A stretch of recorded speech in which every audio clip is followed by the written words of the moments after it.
Diana Ross walked into the conference room at Motown headquarters in November 1969, and every executive thought they knew how this would end. Berry Gordy sat at the head of the table, surrounded by lawyers and business affairs people, all prepared with contracts designed to keep Diana under Motown's control even as she went solo. They thought they were negotiating with a singer who'd be grateful for whatever terms they offered. They didn't realize they were sitting across from someone who'd spent 10 years studying how the game worked and had finally figured out how to win it. Some of y'all remember 1969 as the year Diana announced she was leaving the Supremes. The headlines were everywhere, the drama felt personal, but what nobody knew, what didn't make any newspaper or television show, was what happened in that conference room. The deal Diana negotiated that night changed everything. Not just for her, but for every black artist who came after. And she did it so quietly that the industry didn't realize they'd been outplayed until years later. Diana sat down wearing a simple but elegant dress, looking exactly like the star they expected. But when she opened her folder, she started discussing percentages, publishing rights, ownership structures, distribution splits. The men in that room realized something shocking. Diana Ross understood the business, not just performance, not just image, but the actual machinery of how money moved and power was distributed. She'd come prepared to negotiate like someone who knew exactly what she was worth. Do you remember hearing about Berry Gordy and how he controlled his artists? How Motown contracts kept performers tied to the label for years with minimal control over their work? Those stories were true. Berry built an empire signing talented black kids who didn't understand business. That system worked beautifully for Berry. But Diana was different. She'd been watching Berry since 1961, sitting in meetings, listening to negotiations, learning which artists got better terms and why. She'd studied Berry's relationships with business partners. By 1969, Diana knew exactly what leverage she had and exactly how to use it. The leverage was simple but powerful. Berry needed Diana's solo career to succeed, not just for her sake, but for his own legacy. He'd spent years telling everyone that Diana Ross was the star, the irreplaceable talent. If Diana failed solo, that narrative collapsed, and Berry's credibility collapsed with it. Diana understood this completely. When the executives presented their standard contract, Diana did something unexpected. She said no, not emotionally, not dramatically, just calmly. These terms don't work for me. Then she pulled out her own contract, drafted by her lawyer, with clauses and percentages Motown had never given any artist before. The room went silent. Everyone understood what Diana was doing. She wasn't asking for a better deal, she was demanding one, and she had the leverage to get it. Diana negotiated 3 things that night that changed her life forever. First, a significantly higher royalty rate than any other Motown solo artist. Not double, but enough that over a successful career it would mean millions of additional dollars. Second, partial ownership of her master recordings.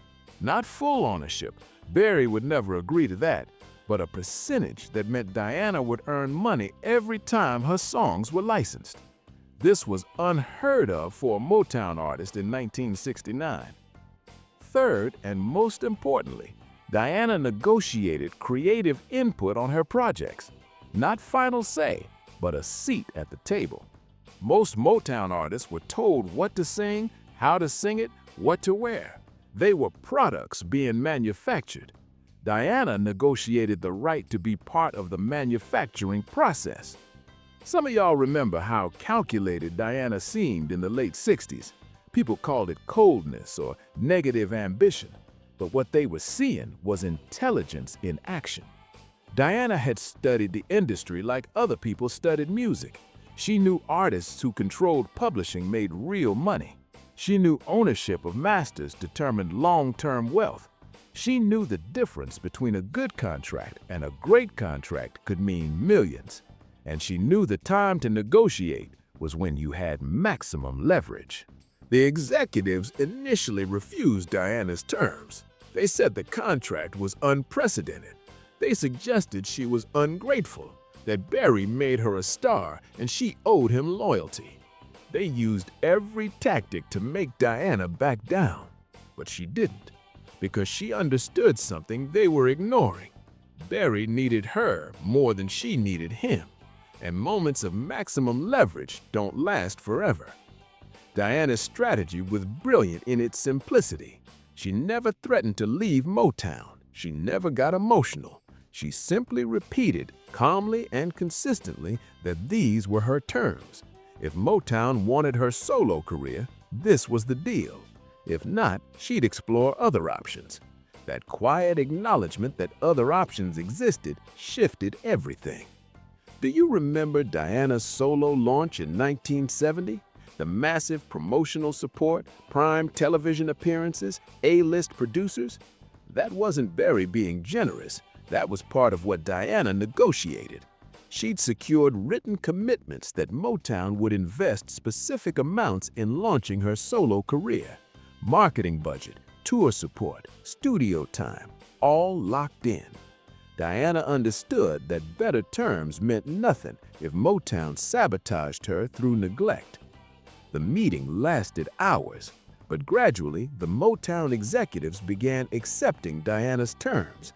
Not everything. She didn't get it all, but she got enough. Enough to change her financial future. Enough to prove a black woman could negotiate from strength in an industry designed to keep her powerless. When Diana walked out late that night, she'd won.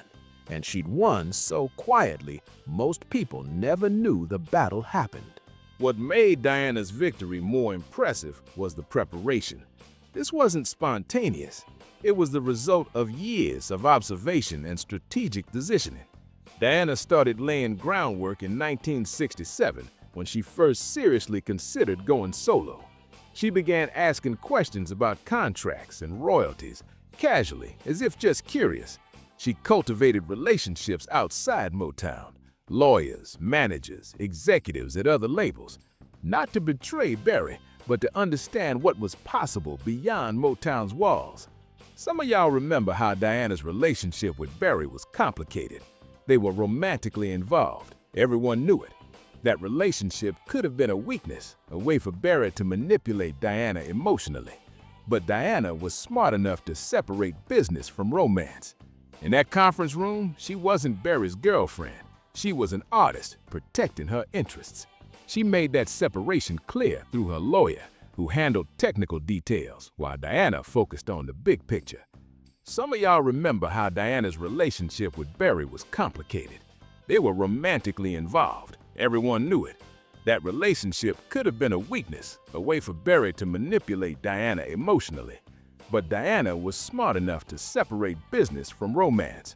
In that conference room, she wasn't Berry's girlfriend. She was an artist protecting her interests. She made that separation clear through her lawyer, who handled technical details, while Diana focused on the big picture. Diana also understood timing. She didn't try renegotiating while still in the Supremes. That would have created conflict.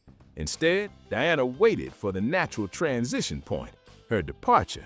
She turned routine paperwork into a fundamental renegotiation of her relationship with Motown.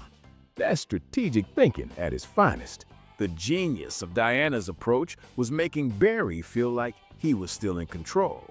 She never challenged his authority publicly.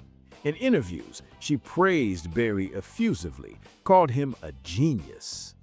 That public loyalty made Berry look good and made him more willing to accommodate Diana's private demands.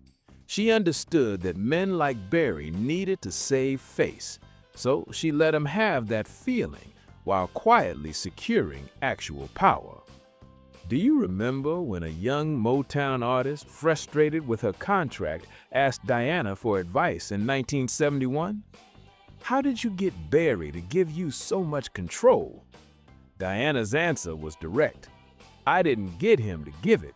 I negotiated for it when I had leverage, and I had my own lawyer make sure it was in writing.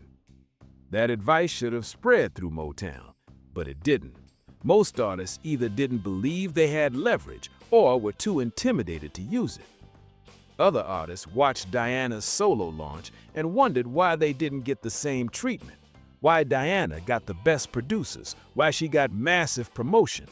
The answer was simple.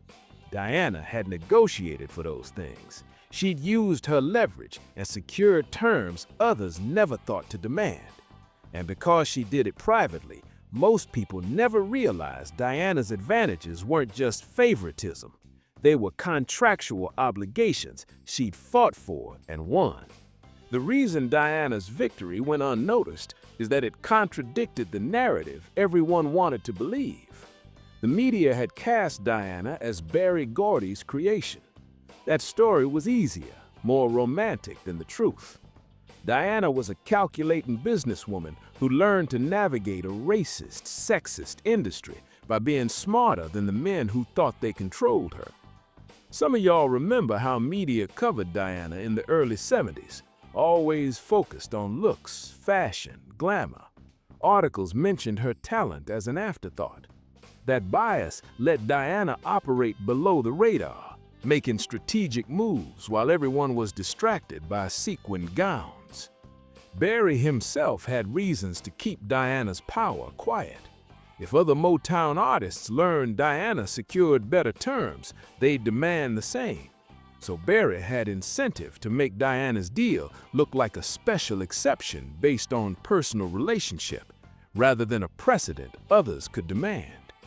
But Diana's 1969 negotiation had consequences that eventually became impossible to ignore.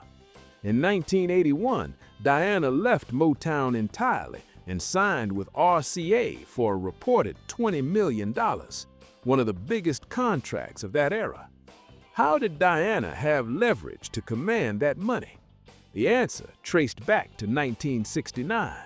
Because she'd negotiated partial ownership of Motown masters, she'd accumulated wealth. She didn't need Motown anymore. Berry was reportedly devastated. He'd assumed Diana's loyalty would keep her at Motown forever. But Diana understood what Berry didn't. Loyalty and business are separate. Artists who came after Diana benefited from her quiet revolution, even if they didn't know it. When Michael Jackson negotiated his groundbreaking Sony deal, he followed a path Diana started clearing. When Prince fought Warner Brothers over ownership, he made arguments Diana had made privately years earlier. When Beyoncé built her empire on the principle that artists should control their business, she inherited wisdom Diana learned the hard way. Diana never wrote a book about negotiating. That silence was strategic too.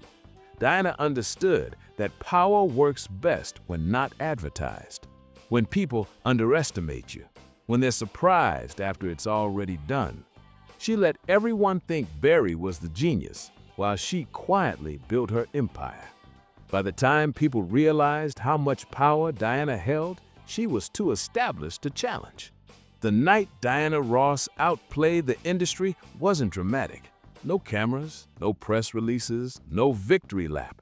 Just a woman in a conference room, calmly reading clauses, refusing to accept less than she deserved. But that quiet moment changed everything. It proved Black women could negotiate from strength. It demonstrated that intelligence and preparation could overcome bias. And it showed every artist who came after that talent gets you in the room, but strategy gets you power. Which moment of Diana's brilliance surprised you? Drop it in the comments. Hit like and subscribe to keep celebrating the intelligence behind the icon.